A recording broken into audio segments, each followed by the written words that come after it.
might have noticed. The air tastes different here. Yeah? Ladies and gentlemen, that's because this is the questionnaire, and I am the unknown factor. And, we just kind of keep it a little different over here. It's what we do on the quest. Yeah? And, man, I just got to say, it's been a pleasure, everyone we've had on. If y'all ain't checked even just the past couple quests we've been on, I highly recommend it. Hell, I highly recommend you go watch all 60-plus episodes wherever you're at, man. It's up everywhere. Go to the Patreon, read the pre-show questionnaires. There are some hilarious answers. Hopefully by the time you are watching this episode, most of them are out. I don't know, man. I waited a while to put out those fucking pre-show questionnaires. I really, really, really did. But tonight, I mean, we've had, multiple guests on the show at times. We got the pan cons we did. We got where, you got people drawing on pan cons, talking all kinds of interesting subjects on these pan cons. We've got one coming up about mythology and comics that I'm very much looking forward to. But we've never done an edition where, the gentlemen shared the same name. So this particular episode of the questionnaire is the Doug edition. Yeah, with Doug Dabbs and Doug Wagner in the house. Click, click, boom, gentlemen. Firstly, I just got to say, I just got done reading that not too long ago, even though it's been in my house a while. I'm sorry. Like, I need more time to fucking read because, I got to make sure the show and shit gets edited. So it kind of like puts a thing to where I don't get as much time to really. This whole stack right here isn't shit that I need to read or anything. It's way bigger than I want it to be. Mainly because I want to read it all. All right. But that, like, first I just got to know, like, Doug, what hooked you up with this psycho? Well, we've known each other for, what, 15 years? Oh, yeah, it's been a while. Yep. At least, yeah. So I was an intern over at Gaijin Studios for a while, and I believe it's the first time where I met Doug. I was a student at Savannah College of Art and Design in Atlanta, and Doug used to come in quite a bit, and, as a lot of, like, creators would, and talk to him, met him, stay in contact with him for a little bit as well. But yeah, we've always just, been friends. And I think it was about 4 years ago. I think you saw some work that I had posted, and you could take it from there because then you're the one I think contacted me from that. Yeah, I can't. What was that? You did some black and white stuff that I was looking at that had the car chase in the snow kind of thing. Yes. So that was some pages that I did on my own, and I sent those over to you as well. And I think I did some ones for Inktober at the time where you saw you like and you want to know if I had any pages, and I sent those over to you. Because it was a car chase scene, and I believe there was something else. Again, it was pre-COVID, so I don't remember.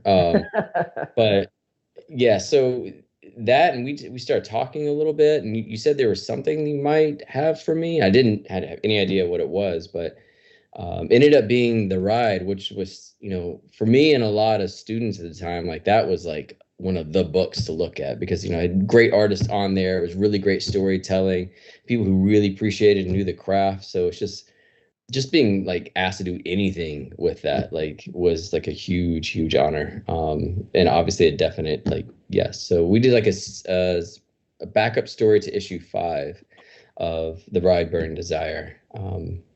Which was a lot of fun. Doug, remind me to pick on you when we wrap this up, right? Both Wagner, of us? just to be clear. No, Wagner, just to be clear, right? But I got to point out, because that's one of, Doug, that's one of your few pieces that I haven't had a chance to read as far as The Ride.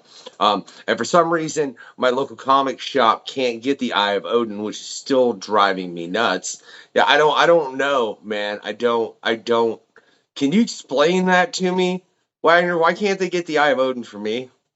I don't understand that at all. Like, but I can. So, after the show, let's DM and we'll. Yeah, Yeah, that's why I gotta talk to Wagner after the show, man. I don't know what the fuck's going on because that's Image, right? Yeah.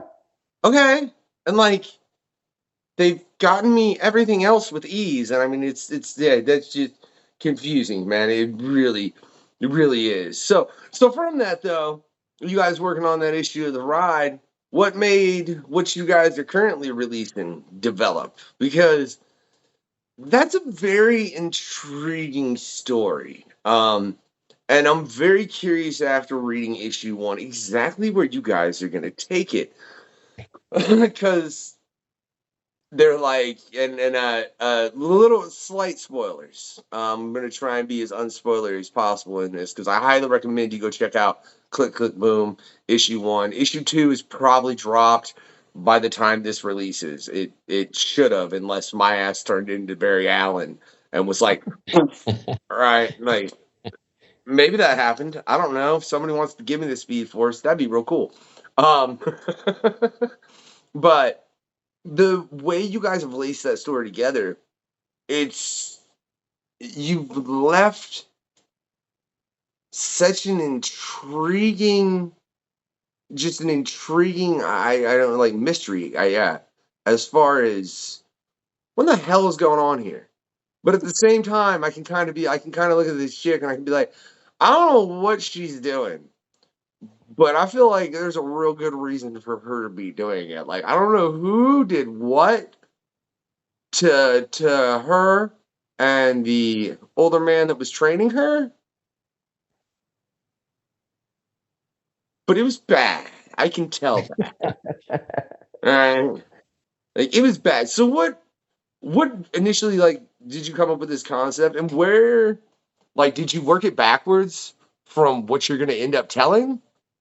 Or did you just start off like, hey, a mute who walks around with a Polaroid and she's a badass? I mean, for me, like the initial idea came from I was at a San Diego Comic-Con several years ago, and I saw this picture of this girl laying on a bed. You couldn't tell whether she was alive or dead, and she's just completely the whole room's filled with Polaroid pictures. And so immediately my brain started going, "What is the story here?"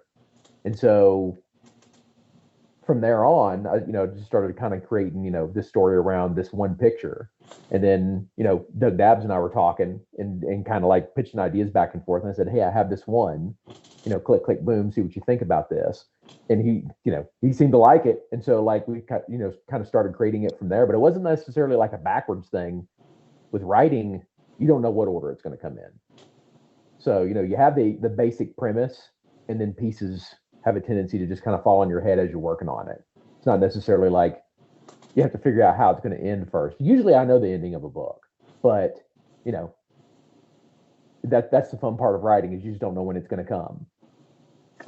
What were you listening to writing this one? Oh man. Let's see. I have a playlist. Did you know, Dabbs, this man listened to disco while he wrote Plush? Oh yeah. No, I did not. He listened to disco while he wrote Plush, which again I highly recommend everybody out there go check out. I know the graphic novel is coming out very shortly, and it was a phenomenal story. But the fact that he wrote that while he was listening to disco still kind of makes my brain go, what?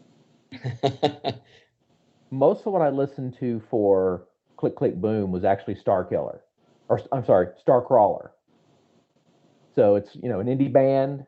They do like, I don't know, it's kind of like a cool like mix of like rock and punk with a little bit of like pop mixed in there. And it just the lead, actually if you look it up, like the lead singer actually looks a lot like Sprout. So her voice, if she had a voice, would the songs kind of hit me. And so I was like, okay, this is the kind of vibe that I want for this book. That's cool. Yeah, that's cool because I think, a lot of people have a soundtrack when they're creating in some ways, whether they're literally listening to it or something that they're thinking about. And yeah, I think just Sprout, because she's the really dynamic character in the way she acts and the way she dresses. And so like some stuff I listened to is this group called Sleigh Bells. I don't know if you heard of them. But yeah, they came out, I think 2010, but it's almost like hard rock but with cheerleader attitude, so it's just like really aggressive and out there. So it's just like that kind of matches her dynamic too. It's fun and playful, but it's kind of aggressive at the same time. So it's like, yeah, and I think once you start seeing more issues, that will start making a little bit more sense. But So yeah, that was a fun thing to listen to. Oh no, just from the cover of issue 2 that I've seen when I finished issue 1, as far as when it's got her, it looks like she's essentially jumping through mirrors, and she's looking at the reporter Gibbs, right? Yeah. But simultaneously like kicking someone in the throat, kneeing another dude in the face. Yeah. You know what I mean? And I kind of took the whole you should just get a real job and not worry about this podcast thing. Personal, y'all, but that's a whole different note. All right. Funny. I had to go there because, like I said, I literally just read it. And I was like, fuck them. I like my podcast. That wasn't a slight directly at you. That's actually, you know, like, I think even Doug will attest to this one. Like, as a creative, you also you should get a real job on a regular basis. Oh no, Wagner, I in no way, shape, or form took it that way, bro. Holy hell. I would think that if you were going to make underhanded slights towards me, you probably wouldn't show up on the show. I know this one guy that I don't think ever will, but we won't get into all of that. But that's a whole different story, and that's really funny. If y'all want to, I'll explain that after the show if y'all would like to know. But yeah, but fuck Comic Gate. All right, so let's get into a couple things though, because Doug, like I said, man, when you filled out Wagner, when you filled out your questionnaire, it was very, very different than what Dabbs got. So I just want to ask you, Doug, you got 3 wishes. What you going with? 3 wishes? Was this on my questionnaire? I don't remember this. No, it wasn't. That's a tricky. I get 3 wishes. Look, hey, for everyone out there, real quick, if you want to go see Wagner's questionnaire, there's a link to the Patreon. You know, if you want to help support the show, I would greatly appreciate it. You know, and help, you know, feed my comic book habit as well. But you can also see all the pre-show questionnaires. Not all of them. I haven't posted them all, but you can see Doug's. It's already up there. I know that for a fact. I mean, you know, dude, that's always a tough one. So my first one's obviously going to be right out of the gate. I want world peace. I know that's, you know, very, very, you know, classic and that kind of stuff. But man, I'm tired of like humans not getting along and killing each other. So I'm ready for that to be over with. I don't want anybody starving and being hungry and, you know, all that kind of crazy shit. Wait, world peace from world band that wrote plush, vinyl, and plastic. Yep. Is pretty fucking priceless, is all I have to say. Like, the first one is world peace. It's like, for anyone that knows Doug's work, they're like, fucking what? You're not wishing for Mad Max? Nope, definitely not Mad Max. I would not survive in Mad Max. Well, yeah, and his work wouldn't stand out then, right? Like, it's going to stand out even more if there's world peace. Yeah. I can't think of number 3, but number 2, I want a robot body. Like full Terminator style? Yourself as a robot body, or? Yeah, I want a robot body so that, like, you know, I don't have to worry about eating, staying in shape, working out. Oh, okay. You know, I'm going to live forever so I can, you know, continue to write more and more stories. I don't need a spaceship to go in space. I can just exist out there. But then I want a robot body. But then you lose so many sensations. I'm 56, dude. I don't care about most of that stuff anymore. I don't know, man. I think without those sensations, you would never have written the crap that you have, Doug. You know what I mean? Yeah, but now I've got them stored, you know, like. You said, what did I want? It's my wish. I can do whatever I want. I mean, fair enough. I was just trying to give you the terrible side effect of that, because Dabbs really didn't, like, I feel the strongest chess player ever, Dabbs. Do you realize how brutal that really is as far as a wish? Why is that? Why is it so brutal? Because chess is the art of war. And if you are the best chess player ever, you are one of the most brilliant tacticians on this planet. Oh, yeah. I can't let people know that. Wait a minute, did you want to be the best chess player or the strongest chess player? Because those two things are different. Well, I mean, technically, he did say the strongest chess player. So does that mean you just play chess, but you're like Mark Henry size? That's what I'm thinking. Yeah, I mean, that's not a high goal. It's not a high goal to say I'm the strongest chess player ever. But, I mean, you know, he can bench more than the Queen's Gambit lady. You might, yeah. you might beat me at chess, but damn it, I'll throw you. Yeah. Good catching on wording there, Wagner. I didn't even think about that. That's pretty. Yeah, that's pretty. And then the ability to draw a page in 2 hours, like, Yeah. and I can believe that with some of the pages that I've just seen. What was the average time on a page of Klik Klik BOOM? Oh shoot, I think it depends because so much of it is like broken up. I don't know.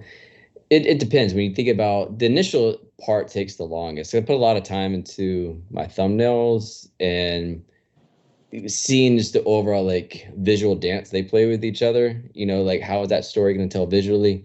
So that takes a significant amount of time. Like some are quicker than others. I don't know. I mean, maybe 12 hours, maybe, I don't know, maybe 14 sometimes. I think it just depends on, and again, it's not necessarily done in one sitting. So this is like a guess.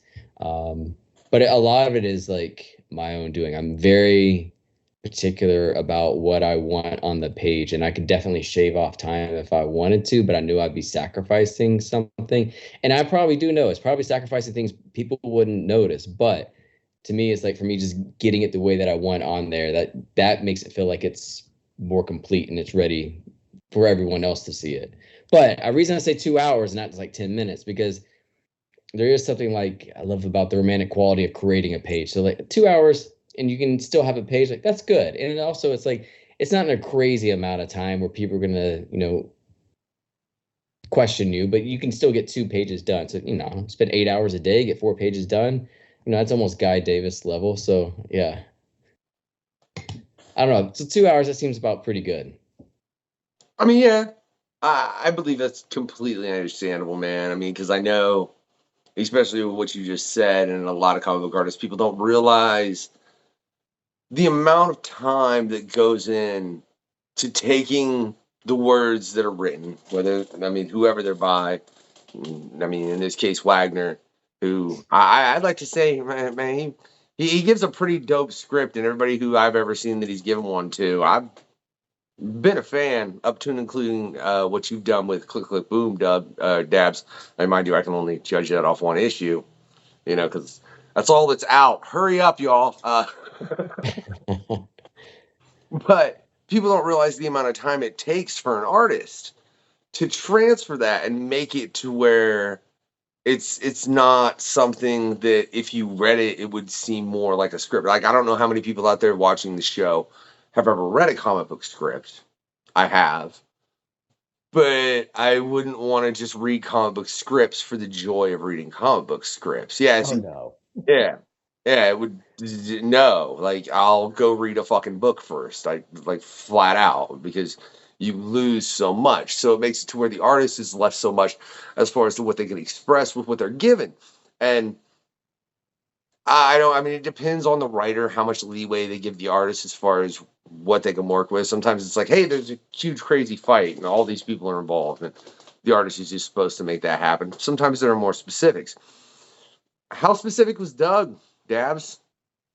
That was funny. I just said your full name, referencing me. That's No, I mean Doug's amazing with this, and this is something that we talked about a lot together. Is like he, like for me, gives an amazing amount of direction where it's just like this is what I'm thinking is gonna be happening in this panel, but he lets me like play around with it for a little bit too. So he's not gonna be so simple as to say like if a fight scene, just do what you want. I mean, for me, I like a little bit of direction, and I like because we're creating a story together. I like something that we can bounce off of each other because for me, like even the fight scene, like fight scene shouldn't just be like a fight scene. It should be like, okay, who is this person fighting? How are they fighting? What's the emotional state of this person? Like, I love talking about that with Doug. And I think because he's so aware of that with his characters, he talks about some of that with me. And that's something that we can start like bouncing off of a bit more. So, yeah, so he gives a great amount of direction. And again, it's not like Doug, he's mentioned this to me before though, but he will adapt a little bit of writing depending on the artist. Some people may like a little bit more writing. Some people may like a little bit less. I don't know. I'm probably in the middle with that though, but yeah, I mean, looking at his scripts, you could definitely tell like things have been thought out in regards to like how this is being written. Like what you said, like it's the end up is because comics are visual. It is actually written for a visual medium, and the story is there, but also the direction is there for that next person to take off with it. So yeah, it's probably like a good happy medium between the two. Yeah, because Wagner, I don't think I've ever seen one of your scripts. Yeah, I mean, dude, I'll share one with you. That's never a problem. Oh, Yeah. I mean, well, just because because I've got vinyl and I've got plastic up here, but I'm pretty sure they didn't include an actual script within them, if memory serves me proper. I don't think so. Yeah, Yeah. plastic may have in the trade. I mean, I could grab it and check, but I'll do it later. Whatever. Look, it may be up there, it may not. But if you haven't read Plastic, for real, I highly recommend it, especially if you're looking for something that's violent and very intriguing and has twists and turns. And it's also emotional at the same time. I don't understand how the fuck you do that sometimes, Doug. Like you sincerely, that's why I'm very curious to see where this story leads, because everything I've read from you, there's a level of violence that's very high, but at the same time, there's a level of emotion that is as well. Like even in Plush, how you ended up wrapping that up, by the way. Thanks. And like I said, that's what makes me curious to see what you're going to do with Klik Klik Boom as far as how it started, because there's so many directions I see that this could be taken. You know, I mean, you literally one of the first scenes of violence in the comic you don't even see. You just get to see the aftermath, which I thought was a great touch, because you show this as she walks in and then you have no idea what happens, but suddenly you realize, oh, she laid people out. She's just walking around taking photos, getting her ass smacked some dude's ass, and just walks in and takes some people out. What's going on here? Yeah. So I mean, you guys have laid a very intriguing setup. What's the this is a 6-issue run, right? No, what is it? It's 5 issues, right? Five. Oh, Yeah, 5. 5 issues. Okay. Yeah. I said 6-issue run and I had it right, but then I threw up an extra 6-issue thumb. run. You knew, yeah. I should have left my thumb down. But y'all should put a thumbs up. Uh, man, I just there's so many parts of this story I'm intrigued by, and I want to get into so many things, but I really don't want to spoil a lot for anybody out there, because I really, like I said, this is something I highly suggest everyone picks up. I mean, from the way this started, I feel like, and this is without reading the other 4 issues, this would work very well as a film, like as just an action film, you know. And I know if y'all go check out Wagner's previous interview, I've said that about plastic vinyl and as well as plush. Plush should just be really fucking hard to do. Plush should be tricky, man. If they ever make plush, I bet it's animated. Because come on, Doug, you did some shit. You know what I mean? Yeah. You did. Some of that would be pretty hard to pull off in live action. Yeah, a little bit. Either that or it end up way too B horror and never do the comic book justice.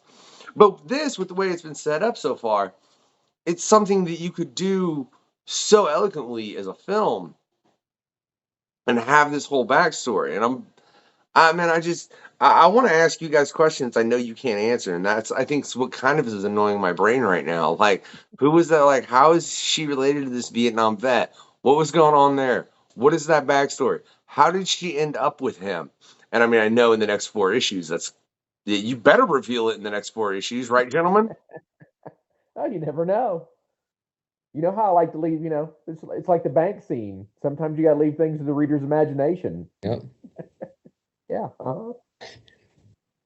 Damn it, Doug. What are y'all drinking? Why is it black? Mine? Yeah. Well, I start my morning, it's black, or it ends in black. So this is a really, really fine box of wine from Kroger. It starts with coffee, yeah. But this is wine right now. Soda. No one's paying me. I ain't trying to promo anybody no more. Unless a company wants to pay me, it'll be in this OG Two-Face cup that's from way, way, way back in the day. Yeah, or a Riddler one. No free advertising for other people. Yeah. Yeah. They want to sponsor, they got to pay up. That's what I'm saying. All I'm doing is green tea. So Nice. I mean, I'd totally I'd sport an image cup if I had one, or I'd sport all kinds of comic book cups. That's fine because that's what this show's about. But I'm not gonna drink a drink unless they're paying me with their logo. Like it's just yeah, no. I do need an image cup though. That's a whole different point, especially how many guys I've had from over there, man. I mean, hell, we even had Jim Valentino on a while ago, which was a pleasure. um, how did you guys get this pitch to Image, man? I mean, because obviously, Doug, I know you have a history there. You've yeah, put out five, six series there now. it's been quite a few. Yeah, I don't know how many so far. I had to think about that for a while because I've been doing stuff for them since 2004. So Okay, well, maybe it's more. been a I don't while. know. Okay, you've worked extensively with Image. What Hmm. was the pitch for this one? Well, I think Dabbs and I followed the same formula I kind of follow with all my stuff. Like we had a completely done. How many issues did we have when we pitched? Did we have all five? I think so. I know, and yeah, I think it was all five. Yeah, we Yeah, had all five yeah, issues. I don't think yeah. they were colored yet. The first one Nope. was colored. Yeah. So we took the first one, colored by Matt Wilson, which he killed it on this series. It's gorgeous. Yeah. And so basically get it lettered, and I put together like a 1-page pitch, and throw it Eric's way. I'm like, well, we'll see what happens. Because I know the image guidelines say what is it like a cover and 5 pages, and I'm sorry, but you can't sell a premise usually on just 5 pages.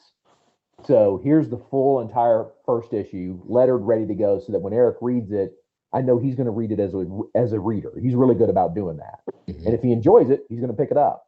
If he doesn't, he won't. So I know Doug Dabbs and I talked a lot about what company we wanted to go with, kind of thing. Because you always have that conversation, with each book you start up. And I know with Dabbs, like he was like, man, I really, really like a dream come true kind of thing would be Image Comics. And I was like, well, let's start there. And it's that's as obvious with me. That's usually my first go to anyway. And so you get to keep all your rights. We love that kind of stuff. That's just a huge thing for me on the IPs is being able to keep all your rights. But I was like, yeah, let me throw it at Eric and we'll see. And I don't ever have any expectations on whether Eric's going to pick it up or not. I just get lucky. So if he likes it, he picks it up, and it comes out. Yeah. What was that like, Dabbs, when that got picked up by him? Because I mean, I know you've done stuff previously, but this was your first book to come out through Image. What was that like, man? Because I mean, that's definitely it's one of the big three. I don't care. I mean, people Yeah. say there's the big two. No, in comics, there's the big three. If you are into comic books and you don't realize that Image is as much there as Marvel and DC are, I don't think you really pay that much attention to comics. I'm sorry, or just the fact that The Walking Dead exists like it does, period. I mean, they Yeah. literally have a property out there that has way more content as far as hour wise than Marvel. It'll take Marvel a long time to get as many hours of content as The Walking Dead has out at this point because it's a fucking lot. It is, So what was that like, man, in that moment when you guys got accepted for this? I mean, it was surreal. I mean, it's still surreal. I'm not gonna lie, just because it's, a lot of people, and I think because growing up, I've always wanted to do comics, right? It was like either like when I was really young, it's like play soccer, make movies, or make comics. And as I got older, like make comics was like the big one. And I think it's just like with Image, just because like it's your story. It's like it's everything that you want to create, and these are really original stories. And Image does a great job with the stories that they do release, and like they always look fantastic too. They're different, and it was it was surreal. And I think I'm not one of those people that is afraid to live in the moment, but I don't let things go to my head. So it's just like knowing that I'm excited about this, and this is like something that other people are experiencing too. Because Doug and I spent a long time on this, and we talk about the story a lot. We talk about the artwork a lot, and it's just kind of cool that see like even when people I don't know reach out to me and saying like they love the book, like that means a lot, right? So even if it was just like one person or two, still someone decided to take the time to say like I really like this story and I can't wait to see what happens. Like that's cool because like stories are one of those things that I don't know, to have like a really profound impact on people. Because I have this theory, like, you know, with highbrow art, like you have to make a conscious effort to make it affect you on an emotional level. But lowbrow art, you know, like movies or comics or TV, like, you know, you don't go into it with these type of glasses on where I need to dissect everything I'm looking at. You just feel it, and because you feel it, it becomes part of you a little bit more. So I think that's one of those things that, like, okay, for this brief moment of time, you know, they appreciate it and it was part of them for a little bit. So that's cool. And I think it's just because Image and I've liked their stuff for so long, like, yeah, that it's still surreal, which is cool. And I want to say about Image, I think that's another, like, for everyone out there that doesn't realize, Image Comics, and honestly, I didn't realize this until I had Valentino on, which you can go check out his quest. It was a phenomenal conversation. But Image only owns the name Image and the eye. That's literally it as far as Image Comics. Everything else is entirely owned by the creators. There are there are sub companies of Image as far as Top Cow, Shadowline. I fucking escapes me what McFarlane's is called. Wagner, do you know that? I think it's just. Does McFarlane have it? I thought it was just. I think his is just McFarlane Productions, right? I think you might be right. I didn't. Yeah. Some part of me wanted to be like, did you just use your name, or did he just use his name, or did he use some twist on Spawn? I honestly could not remember. I knew it was one or the other though. And I mean, plus a bunch of others, and then you have a ton of stuff that just it comes out under Image and it's entirely owned by the creator, which I think is a phenomenal thing. But do you ever think that in that it makes it to where if you wanted to take it to the next step and try and make it to where it was out there as far as in film or television, and I know that's not your goal, Doug. We had that whole conversation, like, fuck writing comics for them to be movies and TVs. But at the same time, if somebody approaches you, you know, I mean, that's got to be pretty damn cool, right? Right? So, like, Oh yeah. they enjoyed my comic enough, they want to make it like something else. That's, you know. Do you think it causes? Do you think it becomes easier, or do you think it makes it more difficult based on the fact that Image is set up like that for it to make it to where they can develop it farther? Man, that's a tough question because I mean, I see where you're coming from, and I could see where like production companies would want to deal with somebody like Boom because it has one face, right? There's Ross Ritchie. You know, you're gonna, you know who you're talking to. You don't have to deal with creatives because you know we have a bad reputation of being divas, and so like, you know, walking into talking to two creators like say me and Dabbs, you don't know what you're walking into, and you don't know how much control and you know, you can't do that. No, we don't want that actress. You know, those kind of things you can bump into versus like where you could just go to a company like Boom or Dark Horse where there's one face and you know who you're dealing with and you know what to expect. With the Image, every single IP is going to be a different experience. And so I can see where you're coming from. To be honest with you, I think it's going to depend on the production company and you know, and what they prefer, you know, because I can tell you, like, people have reached out and you can tell, like, they're testing you. They want to see, like, they're kind of poking the bear to see, like, how you're going to react. You know, and it's just kind of fun to, like, you know, they're just like seeing if you're a nice person, if you're easy to get along with, you know, it's one of those fun, like, you can tell, like, it's almost like you're going out on a date. Has anyone ever bought you some really expensive wine on that date trying to get something, Doug? I mean, I've never been roofied, but you know, fuck, I would hope not. Jesus. No, you know, it's funny. All the expensive dinners that I've ever been on have been like with, you know, like Marvel and DC at some point. You know, some of the editors have taken me out to dinners, you know, friends with those guys. Probably the most expensive dinner I've ever been out was with Jim Lee back when he was with Image, which is kind of funny. It's just one of those deals to where like I was hanging around and he's like, "Hey, you want to go to dinner with the guys?" And I'm like, "Why not?"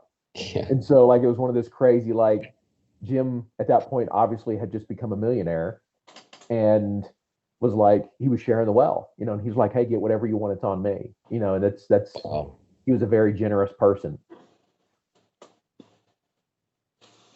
Yeah, and that could get expensive. Yeah, that's amazing. You have any thoughts on that, Dabbs, as far as in relation to dealing with images as opposed to that, or yeah. What was that again? Sorry. As far as in relation to, would it be more difficult to deal with image based on the fact of how it's set up if somebody was coming in as a production company?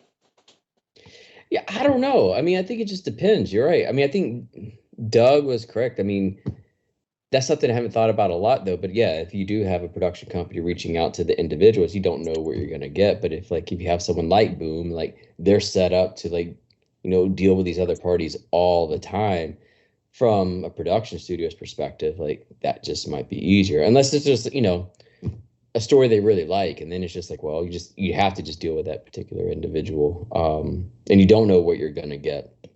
But yeah, I mean, you're right though, that would be cool, and I think that's what you were talking about with the previous conversation with Doug and stuff we talked about. Like, we don't ever really create stories for the potential or the only potential to make it into like a movie or TV. Because think if you do that, like obviously the vast majority of comics aren't made into television or movies, so you're setting yourself up for disappointment. It's kind of like someone taking an acting role just because they think they're going to get an Oscar. Like, that's not the reason you got into it. If you do that, of course, like, the odds are you're not going to get it because they're going to be like, how many Oscars given out to your potential categories you could be in? So, yeah. So, yeah, I mean, yeah, of course it would be cool, but yeah. Well, see, that's yeah. on a on a past quest with Phil Hester. I got into a conversation kind of similar with him as far as, because he's had a couple creator-owned IPs that got optioned. And he said the only way you can really ostensibly make sure you have control is if you get to the point of where you've ostensibly established yourself. And the name he brought up was Robert Kirkman. Go figure. Because, I mean, he established himself with The Walking Dead, and that's when he finally got Invincible done. He was pretty much, no, we're going to do it my way. Because, do you see this? So we're going to do this show my way. So that's why I'm curious as far as in that.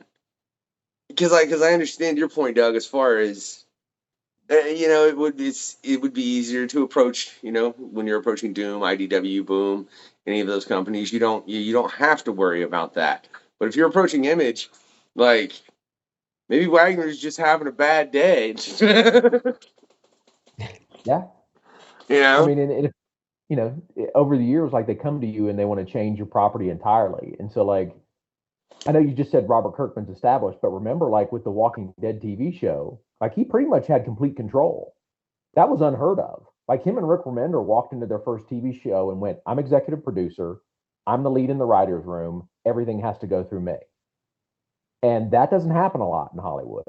That's very unusual. And so Robert and Rick both pulling that off in their first TV shows on one of their properties is a pretty big deal. Oh, yeah. Yeah, I totally agree, man. And I mean, do you think based on that happening, why don't you think, because, well, I mean, that happened. They did The Walking Dead. Holy shit, was it successful, right? Like, I mean, Yeah. there's 3 or 4 offshoot shows of The Walking Dead. I mean, I just got shown apparently they're doing a Daryl Dixon show that they're getting ready to start. He was never even a character in the comic, right? Yep. Right? So why is it, do you think that companies, like as far as production companies, don't look at that and go, oh, so we let the guys who made it have control of it, and holy shit, look how well it did. Why do you think other companies don't look at that and go, huh, maybe we should do that? Dabbs, you got any thoughts on that one? Because I don't know. I think people would like to have their own control, but it's kind of like people who are always from a different discipline coming to another genre. There's going to be some things that they'll bring into it that's unique, but they may not necessarily know exactly how to take advantage of the format the best. Like, for example, like some maybe writers in movies have come over and they want to write like a comic book script. Like that, they're good at visual storytelling, but maybe not necessarily for that format yet. And some are really successful, and some maybe not as successful yet. And also, like, some people, writing books, these celebrities, you think like, why? How do they have a successful book? Because they're a celebrity and they're gonna, push books and push numbers. So, yeah, and I think everybody would like to have control over their work, right? And I think there's a lot of people who who have the money are thinking, well, we have these other people who've proven time and again they can push a product that have been adapted before. We don't want to break the mold by letting you come in and have control because there's already a setup, expectation and result that they're aware of. I don't know. That's just hypothetical, but I think you could apply that to almost any genre. People coming in that are new and they could be successful at it or just like struggle with it. I gotta say to that, if you look at how many comics have been picked up recently for shows, a lot of them via streaming. Like I think Deadliest Class is a great example for me. Which is another one I'm in the middle of, and it's been damn good. But they only did one season of it, and I'm sitting there watching this first season, like, why did this fail? You know what I mean? And it makes me wonder if Rick Remender had been given more control in that, perhaps there could have been something done that just made people enjoy it more. Now, at the same time, in saying that, there's also the issue of The Walking Dead was released an episode at a time. It was, you know what I'm saying, episode every week. Deadly Class and a lot of the other things that I'm referring to, I could sit here and go into a fucking laundry list of shit. Here's the whole first season. You think that's a problem? I don't think so. I think binge watching is now the prominent way that people watch TV. I know, like you got Disney and some of the other people that are fighting it, going, oh, we're going to give you one episode of Mandalorian every week. Mm-hmm. But I mean, you see streaming and how shows are doing, like people are devouring entire seasons of TV shows in a weekend. And I think that's what they prefer. Don't you think that takes away the anticipation? Like, you know what I mean? Because it's like, oh, that ended on a cliffhanger, and now I have to wait a week to see what happens. So for that week, it's kind of building anticipation to see what's going to come next week, as opposed to, oh, I can just watch it. Oh, I can just watch it. Oh, I can just watch it. Oh, I can just watch it. And I feel like you're far more likely to get burnt out on something in a short period that way, as opposed to where if they're releasing it weekly, you know what I mean? It gives you that burn where it's like, ooh, that ended up like, look, dude, I wish I could read all Klik Klik BOOM right now, right? I do, but because the way that ended, fucking cliffhanger. Thanks, Jesus, you Our know. planet king. No, good. Yeah. But I mean, you don't think that like attributes to burnout in people in watching things like that, especially when it comes to perhaps comic book material, because there's so much getting made, even though comic books ain't just superheroes. Let's make that clear, y'all. Yep. Yeah, I don't know. I think a good mixture is healthy. So, when Game of Thrones came out, I think 2011, like they were doing like the weekly thing at the time, right? And I think that worked out really, really well for it because the anticipation, what's going to happen on this next episode, and you had that build up in social media. And I think with everything being released in a chunk, you're right. I think the positive to that is like, let's say it's almost like getting a whole book at once, like you're not reading just the first chapter. If you don't like that first chapter, why would you read chapter 2? But if you get the whole story, the whole book, and you like that, then word of mouth or social media like can say like, oh, I really like this series, or did you see this, or here's the fan art of that, and other people start like diving into it as well. So yeah, I guess it's just a different way of digesting it. Is it like chapter by chapter, or is it just like you're just getting the whole book at first? So yeah, I think it just depends on what the format is, the story. I guess for obviously Game of Thrones, they did pretty okay. Yeah. But other ones, I think, what was it, Stranger Things? I think maybe the last season was the only one where they divided up into like two sections. I think like the first half or 2/3 was released at once, and then you waited like a month or so for the last portion of it. So like that kind of built up anticipation as well. That's the only one that I know of that was kind of in between. I'm sure there's been others, but that's the only one I know of. Thoughts, Wagner? I'm with. I see both points. Like I think there's a place for doing episodic, like weekly Game of Thrones. Is obviously the biggest example because there for years with that one, it was the water cooler show. Everybody talked about it, that week. But then you had Stranger Things. It's like here's all of it, and so I think there is a balance, like that you can hold of like this show is better when you can watch it at your own pace. In this show, we're just going to give you one bite a week. And I think we need both of them. I think you want to have both of them. All right. How do you think you determine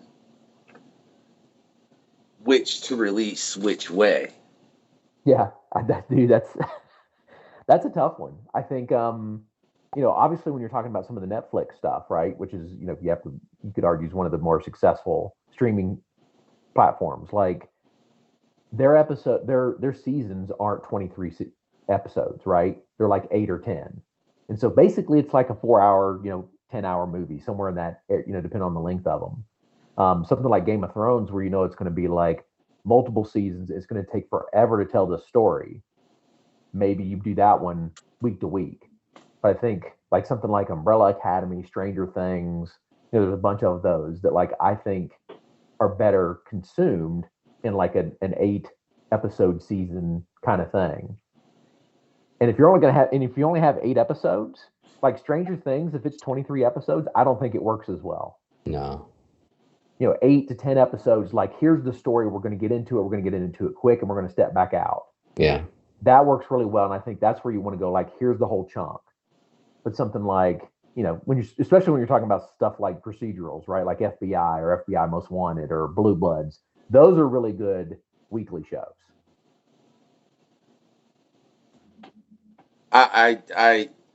Sorry, I don't watch police shows, and that's all I can say to that. Right? That's fair. Well, you don't have to watch anything you don't want to, Factor. Well, but you understand the main reason I don't watch police shows is how many police shows pretty much glorify police brutality, at least to a minor degree. Oh, I think you can run into those. Yeah, I mean, I think it depends on the tone of the show. Yeah. I don't know, man. I don't know. I stopped watching police shows a while ago, but I never ran into one that didn't make me think, oh yeah, all these assholes would be like, punish a skull. Yeah. That's all. So yeah, I typically stay away from those things. I think the last police show I watched was Powers. Oh wow. And I mean, I only did that because of what it was, and it's based on a great book. and why wouldn't I? I mean, I was one of the other shows. I was like, damn it, there's only one season of this. Sons of bitches, all right? For real. I want to know, can I say, though, Wagner, man, there's 4 books, well, 3 that I've read in this entirely. One I've only read 1 issue of, because that's all that's out at the time of us recording this right here. I want to see you throw those 4 universes together with the main characters. And see, I know you know the 4 I'm talking about. You ever think about doing something like that? Well, I mean, plastic, vinyl, and plush exist in the same universe. Well, does Klik Klik BOOM? Not yet, but I mean, we could talk about it. Gotta wait and see. Yeah. That's just that's an intriguing little marionette of murder and mayhem you could make. Like I'll talk to Daniel and Dabbs and see if we can't have like a Keebler Sprout crossover. That way, I don't have to write any dialogue whatsoever, and and it's nothing but photographs and mayhem. That's amazing. Yeah. I mean, I'd read that, or look at it, process it, and as far as the pictures, anyways, I would process the story. Totally fine with that, man. I really, surely am. But I feel like in that, I mean, you've created a lot of things that could really intertwine really, really well. Was that intentional in any capacity, or were you just like letting your psycho go on the page? Dude, it's just, in my head, each story is actually self-contained in its own, and that's the way I approach them. But I don't know how I see what you're saying. Like, I mean, obviously plastic, vinyl, and plush could exist easily in the same universe. I didn't think about Klik Klik BOOM just because it's not, the typical like dark comedy gore fest of the other three, but not saying it couldn't be. I don't know, man. There are points in that, and maybe it's because I have a very sick sense of humor, and we can not get into that very much. So we'll just leave that over there. Um, but I'm like, yeah, that was funny because she's like the way she's mute, she cannot communicate. She's trying to communicate through Polaroids, and then just utterly decimating people out of nowhere. Like, and they're completely not expecting it from this tiny little female, and she's just like all of a sudden, and they're done. I don't know. I found that kind of humorous, especially when you're doing it to people that clearly deserve it. Which I'm a fan of. I Yeah. think it's something that's important to see in literature, as opposed to the bad guy always winning. You have to see somebody that's a little pro-violent, but still has an excellent moral code, kind of thing, as far as going about what they do. I think it's very important. But to flip back to something else we were talking earlier, man, we were talking Image as far as how they put things out. I'm curious, and I think we kind of discussed this, Doug, on your first quest, which is there's two parts. Like I said, y'all can go check it out. It was a joy. But as far as how difficult comics can be to get into nowadays, especially when you're referring to the big two, because there's a huge legacy there. You know what I mean? If you're trying to jump into Marvel and DC, whereas opposed to Image, and I'm not saying, I mean, there are books within Image that have a great deal of legacy. You were talking about Eric earlier, Eric Larson, who created Savage Dragon. Savage Dragon has ran for almost 30 years, if not 30 years. Yeah. Yeah. I mean, so there's a lot there, but at the same time, Image puts out a lot of stuff that allows somebody to quickly get into comic books. What do you guys feel about that as far as it holding that place? Because I feel like it's obviously the top company, because there's no other company that can stand next to Marvel and DC as far as with what they do and what they put out money wise. You know what I mean? Monetarily, there's no other company that can stand next to them too, besides Image, with everything they've done. What do you think the importance is of Image existing and being able to put comics out like that, like vinyl, like Dead Romans, like the Deadliest Bouquet? I mean, everything like plastic, plush, what you guys are doing right now with Klik Klik Boom. Like, what do you think the importance of that is in the comic industry in itself? Well, for me, I think it's just a little more about just bringing diversity, and diversity is the type of stories that you see. I mean, I think it's one of the things that, I teach illustration. I talk a lot about my students is that, a lot of them will read manga and they love just the diversity of stories that they have there. And I think when you think about just Marvel or DC, like what they do really well. But outside that, like you're not getting like a big diversity type of stories that you're going to tell. And I think like what Image and a lot of these other companies do is they help you say like, okay, it's kind of like a movie. The only movies out there are not just Marvel and DC movies. There are a lot of other movies that are out there. So if you never watched a movie before and you watched like a certain superhero movie, you didn't like that, you're not gonna be like, I don't like movies, right? Like there's a lot of other things that are out there. So I think it gives people an opportunity to see what type of stories they can enjoy. And it might be the story, it might be the art, it might be a combination of those two, of course. So I think just with Image, that's one of the things in these other companies, they do a good job. They just bring more to the table of what comics. I think the more diverse comics can be in the stories that they tell, the more people that could possibly enjoy them. So that's, from my perspective, I think that's why it's so important. I agree with you 100%. Like, I think it's voice, right? And for decades, right, Marvel and DC own the American market. And the only thing you could see, unless you were really looking hard, back in the day, maybe you could find Cerebus or Lady Death or The Crow, those kind of Teenage Mutant Ninja Turtles back in the day. I did that. Yeah. The only thing you could ever find was Marvel and DC. They own the American market. Yep. And then kind of Image came along. And I mean, there was indie companies, and we got to, pay homage to them too, because they fought back when it was even harder to make comics. I think Dark Horse, you had 20,000 AD around before Image, really. I'm trying to think what other companies really existed before Image came around, which, I mean, this is right around 30 years ago. I'd say those were the main two, though. And in the case of 20,000 AD, I mean, that was over in the UK. That wasn't so much in the US at Right. that point. Yeah, you had First Comics was around for a while, which I love some of their stuff, you know. But you're right, like Dark Horse was really the only American company that was kind of like keeping up, you know, as Yeah. far as like doing a financially successful indie comic company. Image came along and changed all that so that now there's more voices. Now when you go to the rack, there's not just Marvel and DC, there's a ton of Image books out there too, and recognizable stuff, right? I mean, think about how, like you talked about Savage Dragon, but Savage Dragon and Spawn for 30 plus years have continued to come out and be in the market and in books that people still talk about. Yeah. That's a pretty amazing feat in any market. I mean, yeah, that's definitely true. But that's like in when I was talking when we had Jim on, Jim Valentino.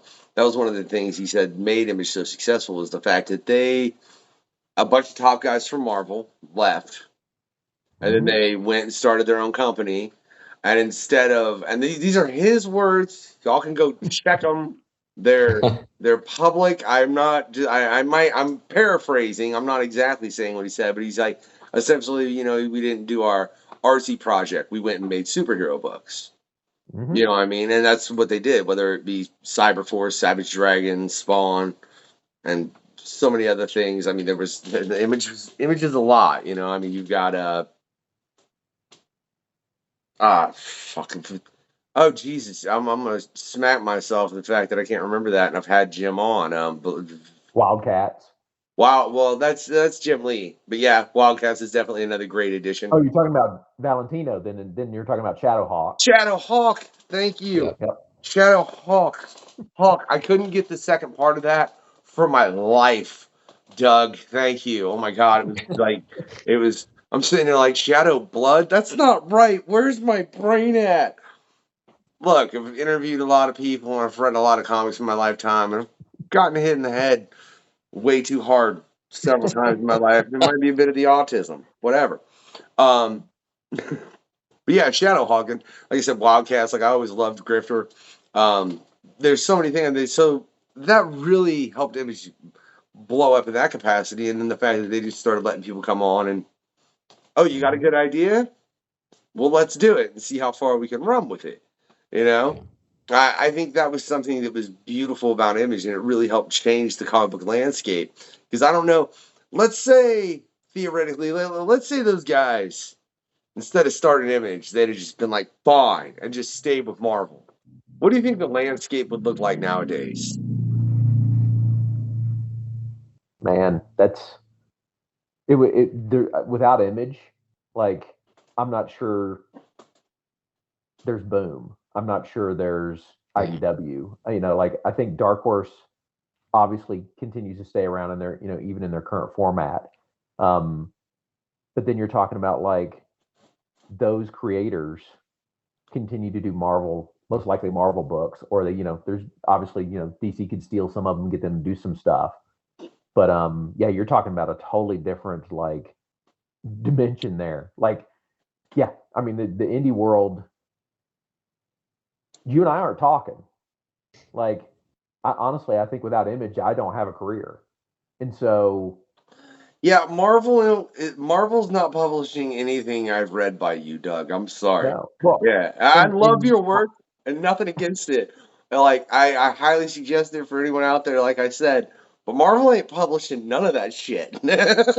well, I'm not sure like Boom or Dark Horse does either. You know what I mean? Like, I mean, Dark Horse is kind of, I mean, they have good stuff, and you could say, you know, like Frank Miller, but like back in those days, and where we've led, you know, Dark Horse is gone. Like, they were the company that had the top talent that wasn't at Marvel and DC. It was Frank Miller, Mike Mignola, you know, those kind of things. But none of those stories kind of go down the same path that I've gone, and I'm not sure they touch them.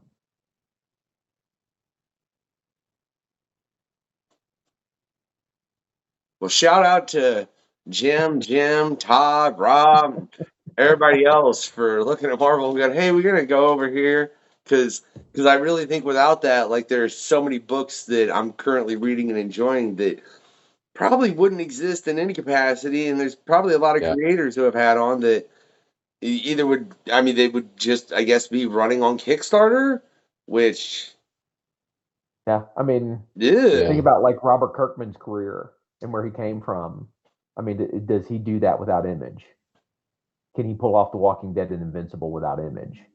The You know what I'm funniest saying? thing Like, about that, the funniest thing about that is without Robert Kirkman doing The Walking Dead, you would never have Marvel Zombies, which is one of the highest rated What If episodes within the What If series oh yeah, when they did the Marvel Zombies. So it's really funny to realize that Image had such an effect on a Marvel show because if it hmm wasn't for that, that would have been written. That's some really sorry, my brain just totally went through that loop real quick, and I was like, "Huh, isn't that funny?"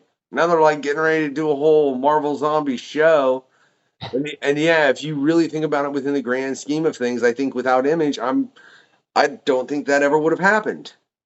Right. Well, and think about the creators that came from that Marvel did end up using, and they changed Marvel's landscape. Matt Fraction, Kelly Sue DeConnick, Brian Michael Bendis. Like I can't even think of everybody, right? Like I mean, just the writers alone that Mhm. came from indie books that probably wouldn't have been able to be successful without Image around is huge. That's look, and let's get into it because I know Erica, who just dropped the Daily Bouquet over there, and she also just finished up Hollow's Eve and X-23 Deadly Regenesis, which I'll be picking up that X-23 once it drops on graphic. Shit, I need to hit up Dave about that. Sorry, I'm just adding more crap to my pull list every time I do a freaking episode. But to that effect, right? Dabbs, I'm curious. Are there any them bigger characters from DC or Marvel you'd like to be able to draw up? Oh shoot. Like, what's the Good. dream one, man? What's the dream one for them to Oh, call you about? the dream one. Oh, I mean, hands down, it would be like Wolverine or the X-Men. I mean, that's how I got into comics. Like, remember first comic I got, it was X-Men #4 from not 60s, but the 90s version. Yeah, Mega Red was on the cover, Oh and yeah, yeah, or a portion of Mega Red. Yeah, so like having that and just seeing what that could be, because it was like so over the top, so like amazing. But after that, like, yeah, I just love the X-Men and Wolverine. So Wolverine for sure. I Like, I only laugh so hard, Dabs, because we just had Tom Kelly on the last episode, and he said he yeah. was also a big fan. If you look at the shirt that I'm wearing, it's that cover with Omega Red's his tendrils coming in and coming at all hmm the X-Men. That's Yeah, literally the shirt I am wearing on the past episode of the that's question awesome. that came That's out cool. right before this one. So it's hilarious that you say that's the first comic that you ever bought, and now I'm like, man, that shirt's dirty though. Sorry, I wore it for the last show. What can I say? So Doug, man, I can't remember if I asked you this question, Doug. Part of me wants to think part of me wants to think that I did ask you this, Wagner. But I mean, your Oh answer yeah. might have changed, right? Oh no. I mean, it's not going to be any different than what Dabbs just said. Uncanny X-Men changed my life when I was a teenager, and it's probably why I write comics. And so, like, to get a chance to write an X-Men team would be that's the dream come true. Now, past that, I've always wanted to like take a character that maybe isn't an A-lister and being able to play with him and see if I can make him an A-lister. You know, like give me somebody that's not doing well, and let me see if I can do something new with them. You know, like I mean, honestly, what James Gunn did with Peacemaker. Peacemaker was a horrible character. Nobody cared about that character. Nobody wanted to read about him. Nothing. Now he's one of the now he's one of DC's top characters. Yeah, and I'm picking up Peacemaker tries hard too, so I can't even lie. Like he definitely like that series was phenomenal. I think like James Gunn, he also cast perfectly in that show. As Mm-hmm. far as John Cena, just I don't know who else they could have gotten. Like, 'cause he plays it perfectly because he's goofy, but then he Mm-hmm. also looks like he could rip your head off. You know, Yeah, Yep. sure. like physically just rip your head off. So so at this moment, all right, let's know. Let's know, Doug. Who would you pick to try to do that with from Marvel? Oh man, that's a tough one to be honest. Like, because I'd have to go through like their list of like characters that I know they're not using and see which ones I think I could do something fun with. Yeah, that's the tougher part is finding the right character. Because like when you see the Peacemaker in the in the encyclopedia of DC back before the TV show came out, you wouldn't pick that one. You're like, I don't want that guy. His helmet's stupid. There's no way I can make this make sense. Yeah. Like, so yeah, that's where you have to kind of go through and go, okay, what can I play with and what will they let me do? Like.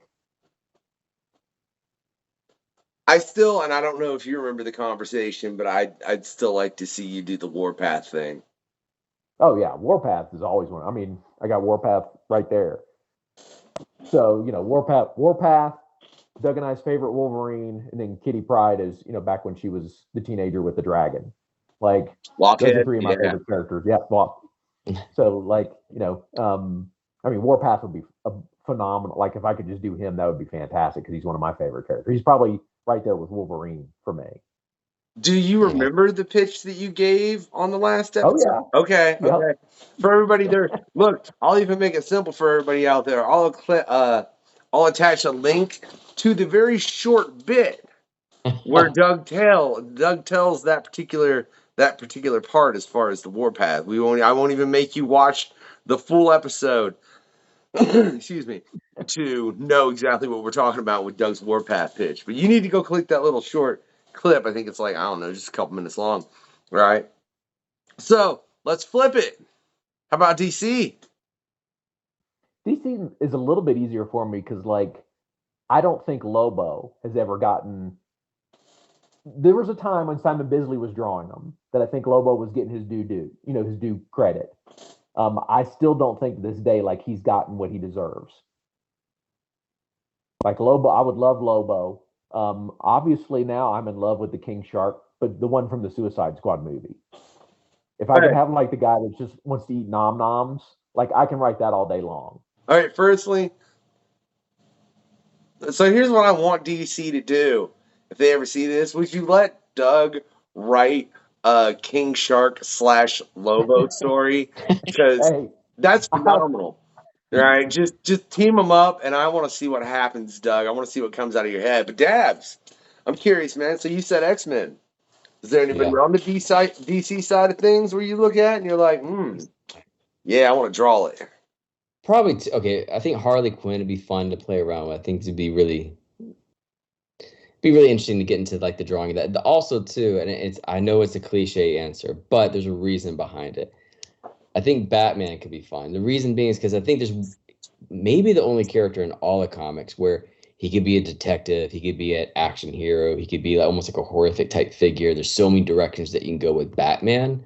And so I feel like you can't really go wrong in regards to which genre you want to put Batman in. So I think because of that, that'd be really fun to play around with. So yeah, I mean, also like he's one of the traditional superheroes too. So you can like put him back in that realm if you want as well.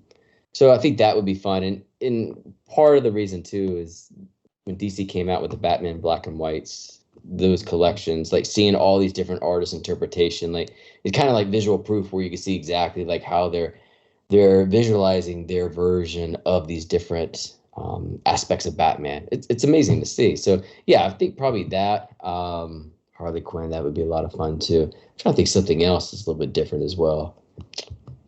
Those two are top of my head right now for sure. You ain't got nobody on the B list or C list or D list that tickles your fancy? I don't know. Let's see. Yeah, I don't know. Nothing right now that comes to my mind, but no. But yeah, I mean, sure. It'd be fun to play with any of them, of course. I was hoping he'd say Lobo Wagner, but no. I just think honestly, from reading Klik Klik Boom, I think it would be a very interesting interpretation because there's a lot you could do with that character as far as Lobo, because you can take him anywhere based on who he is. So it would be interesting, right? I'm still very interested to see where you're going to take this series, though. To be sincere, I mean that's my and I gotta wait for it monthly because like Doug's over here writing shit so good that I'm like, man, I don't want to wait for the graphic.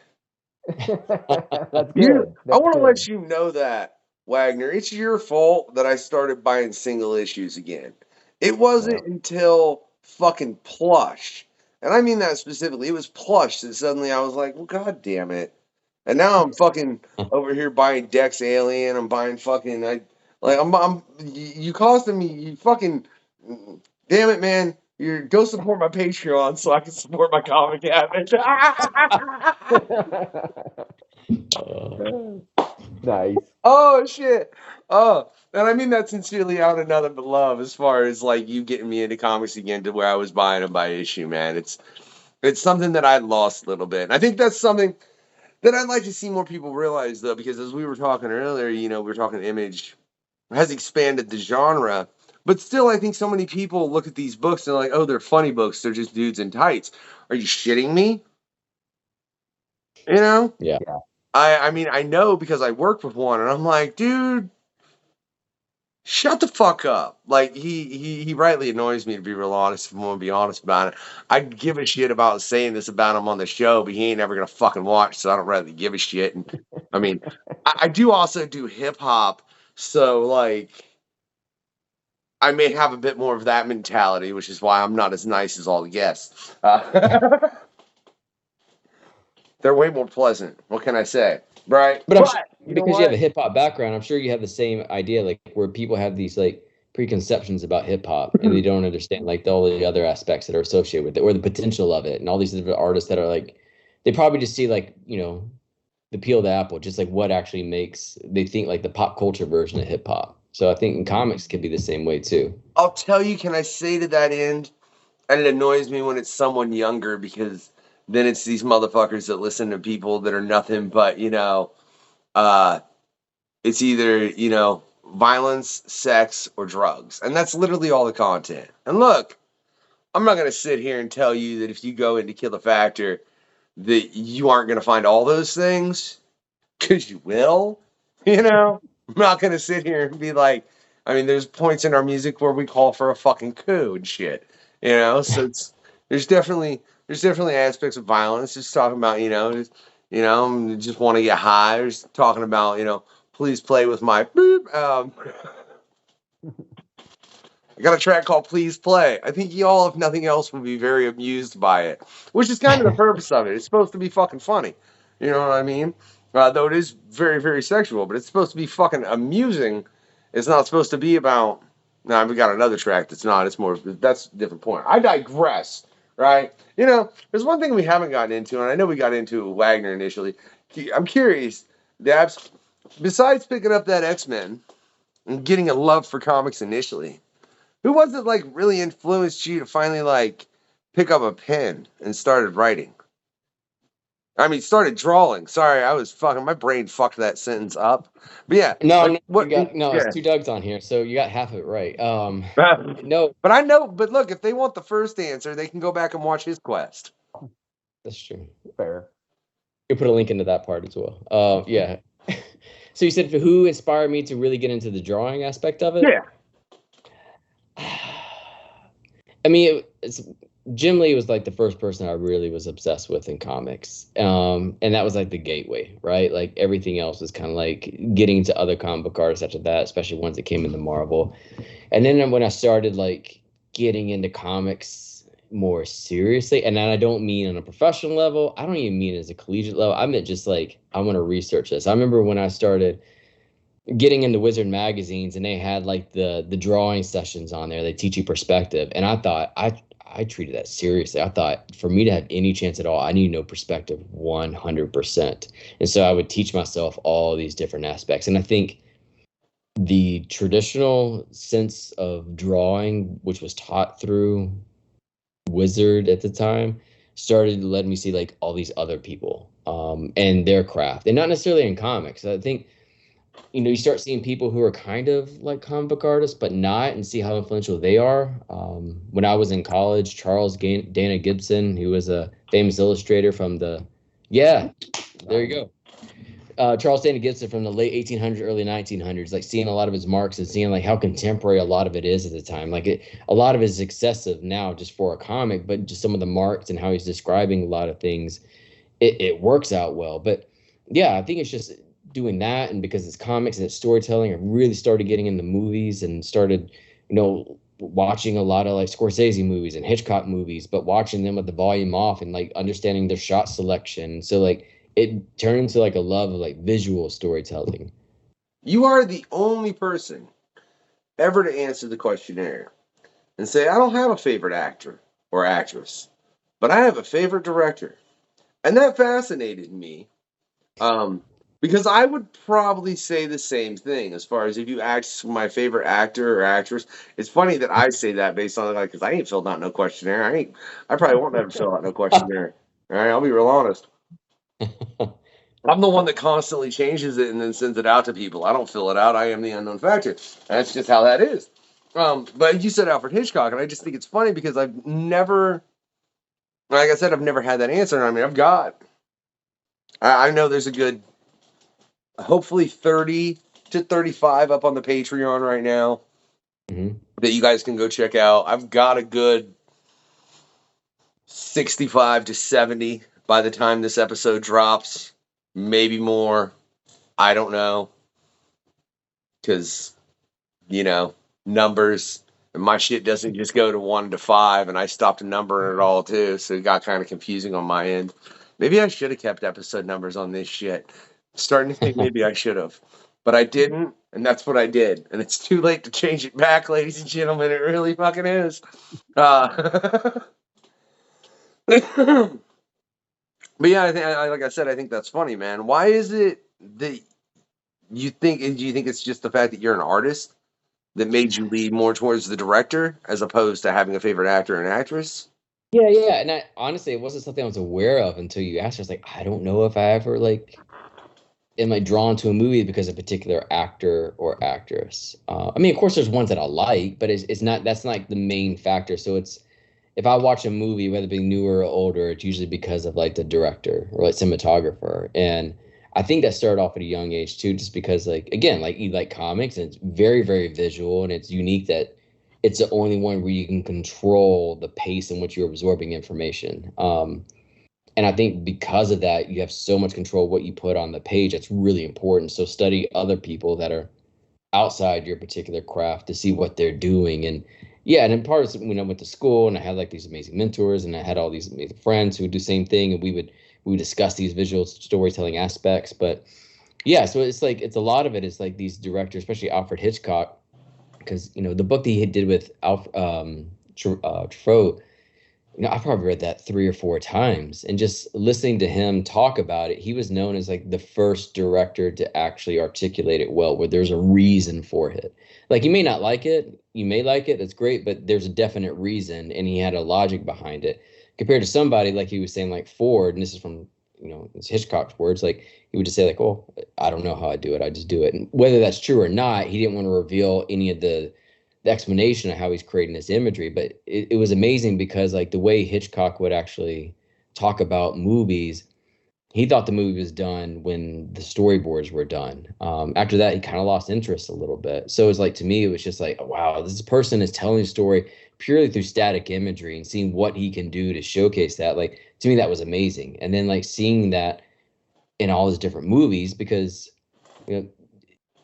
and he was kind of ahead of his time in some way. Like even if it's dark, there's some comedic aspects to it. But in a lot of his movies, there's like a lead female that's really strong as well too, and you didn't see that at the time. So yeah, so a lot of it is just based upon like the director that I would like, and not necessarily the actor or actress. Then I gotta ask, Dabbs. You're right. Who's your favorite current director? Because obviously you ain't seeing nothing new by Hitchcock. That's true. Denis Villeneuve is great. He did, Prisoners. He did Blade Runner 2049. He also did Dune. He's great. I love his stuff. Who is someone else? Oh, I mean, I love David Fincher. David Fincher is another one as well. Like he is absolutely great too.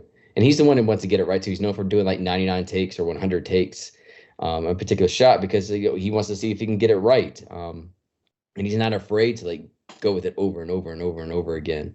Probably those two are my top right now. I'm probably feel like I'm forgetting somebody else. Got one more? One more as in like favorite director? Like current. Right Oh man, let me see. He's gonna hurt my feels here, Wagner. I don't know if you know who I'm looking. I don't know if you know who's in my head. I'm curious if you do. Do you? Who is it? Is it GR? Ah, see, Wagner knew. GR. Guy Ritchie. Oh, Guy Ritchie. Yeah, I like Guy Ritchie. I like Guy Ritchie. Not in my top 3, but I like Guy Ritchie. Look, man, Sorry. this interview's over. You don't like this shit. No, that ain't right. I'll tell you what. I'll tell you, man. I wish. I don't remember what Doug answered for this question. I don't remember what Wagner answered for this question as far as a comic book movie that. Fuck, I don't even remember if that was. I should have kept your fucking questionnaire out during this episode, Wagner. I really should have.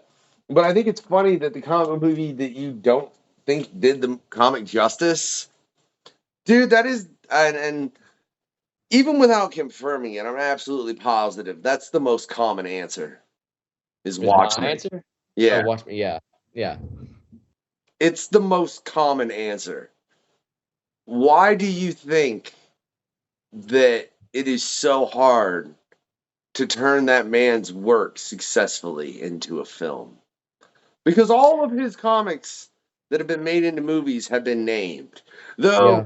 From Hell and Watchmen at one point were named as favorite comic book movies that did it most justice, but only once each, respectively.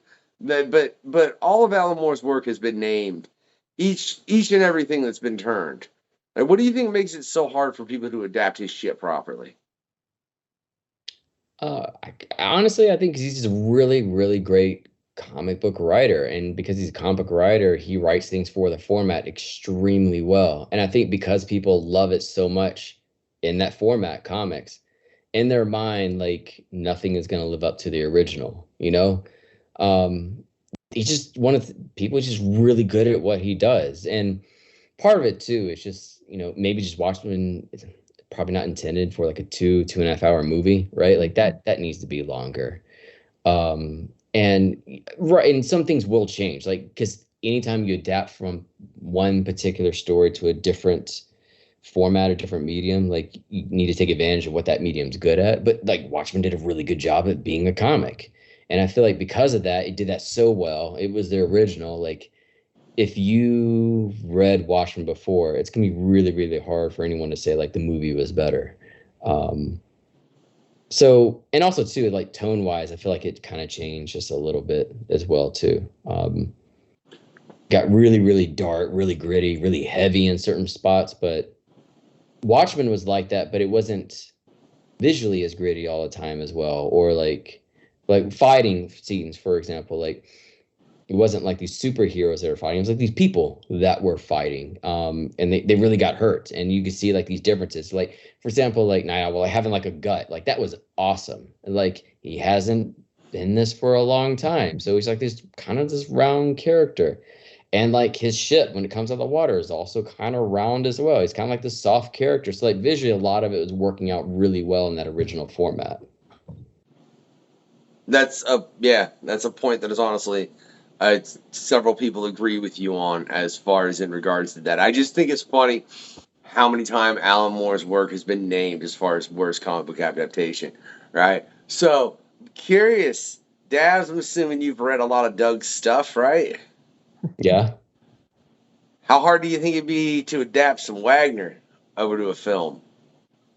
I don't think it would be hard. I think it would be a lot of fun. That's the thing. I think it'd be really different. I think there's a lot of people who could have fun with that over the top. I think you do Quentin Tarantino for a lot of Doug stuff. I think you could do Edgar Wright could have a lot of fun with Doug stuff. So I think it just depends on like, the individual, the director. See, Because I think that's why I said, why ain't you saying Guy Ritchie? Because that's what I said on his quest. Was I thought Yeah. Guy Ritchie could like do phenomenal with plastic or vinyl. Oh yeah, for sure.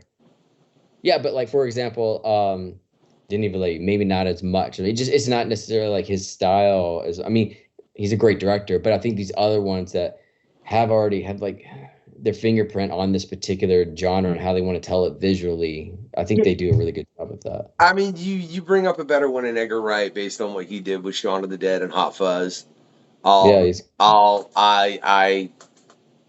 I'll give you the floor on that one, man. For real, yeah. No, it's definitely a better choice as far as to direct his work, because he would definitely get that dark humor, but still blood and gore and just very very much all over the place, right? Hey, I want Doug to answer this question, not Doug, right? Let's get that more confusing, right?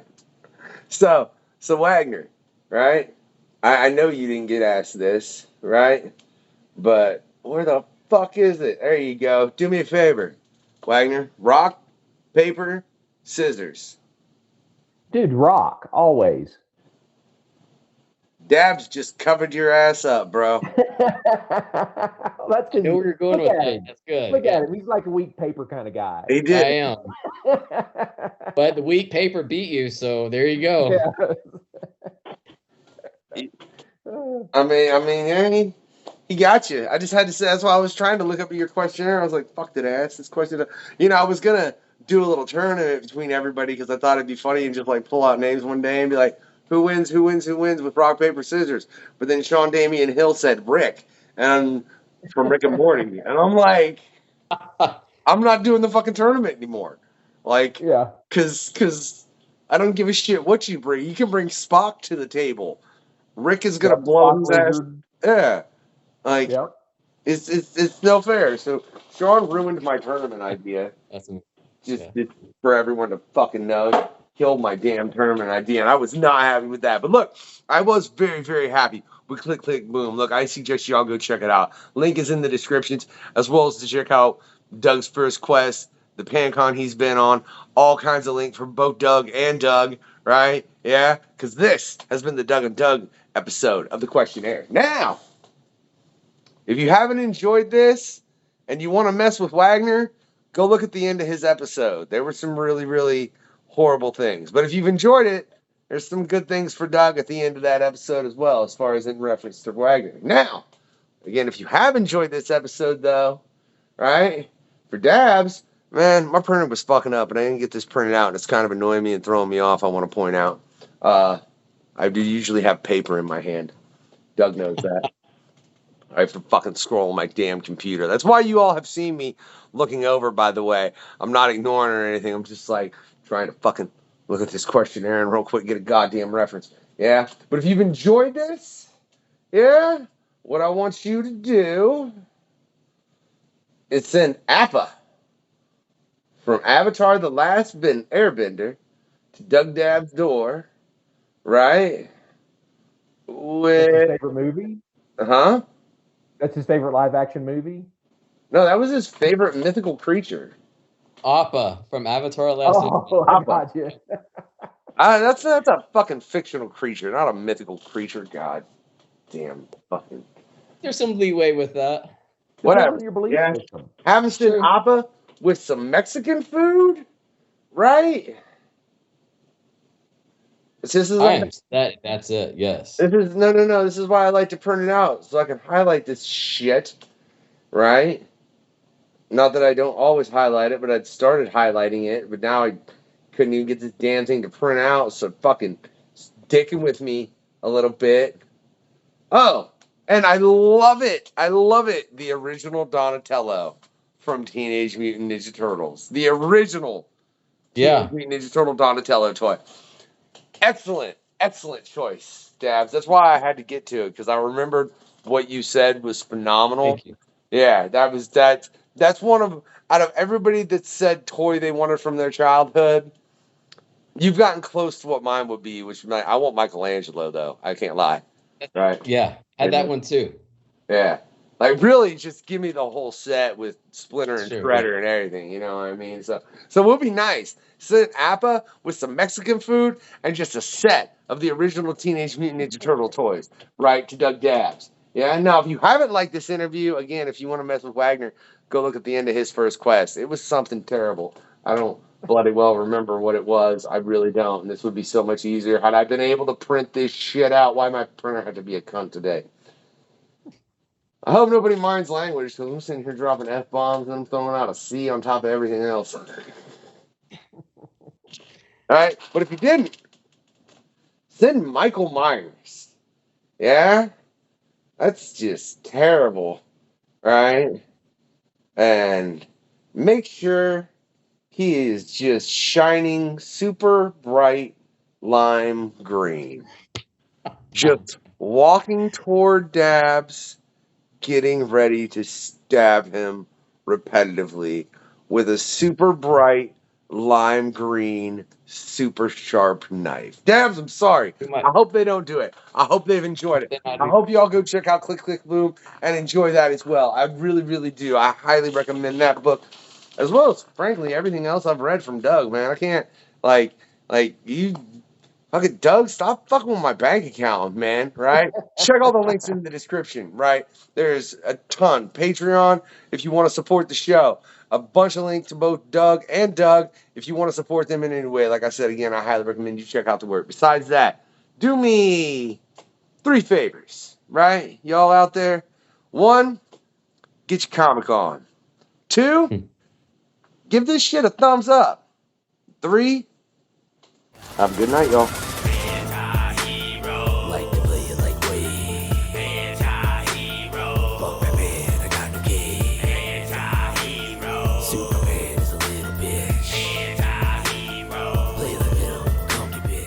Listening to the questionnaire. Say that again. You got to check out the questionnaire. It's been super fun and entertaining. Honestly, it's like just like hanging out with friends and chilling. It's cool, man. I love it. It's nice. You need to check out the questionnaire. I mean, you do. Whatever file format you want, or even a carrier pigeon. New episodes every week. Jeez, I better write that shit down. I love y'all, and it's a hell of a quest.